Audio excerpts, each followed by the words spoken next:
আসসালামু আলাইকুম, hello my dear viewers, welcome to my another new video. বন্ধুরা, অসাধারণ একটি জায়গা দেখাবো।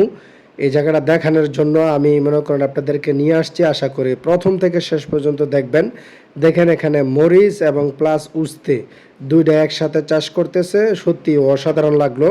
এই জমিটা টোটালে মানে এক কানির মতন।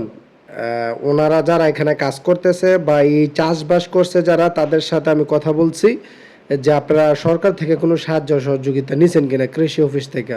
এবং ওনারা বলতেছে না, আমরা একটি কোম্পানির সাথে যুক্ত আছি, এই কারণে সরকারের সাহায্য সহযোগিতা নেই। কারণ হচ্ছে প্রাণী অধিদপ্তর বা কৃষি যারা কাজ করে তারা কিন্তু সাহায্য সহযোগিতা পায় সরকার থেকে কম বেশ, যদি তারা ট্রাই করে অ্যাপ্লাই করে যে না আমার এরকম মেডিসিন লাগবো, হ্যাঁ, বা আমার এরকম কোনো ওষুধ বড়ি লাগবো, তারা কিন্তু দিয়া থাকে। তো দেখলাম, খুব ভালো লাগলো বন্ধুরা, এবং ঘুরে ঘুরে আপনাদেরকেও দেখামু। মাশাল্লাহ, করলা এবং কিছু উস্তাও আছে এটার মধ্যে। দেখলাম উস্তাই বেশি, করলা কম, এবং সাথে মরিচটা দেখলাম। মরিচটা দেখে আরও বেশি ভালো লাগলো, কেননা মরিচ কিন্তু কোনো অত্যন্ত দাম।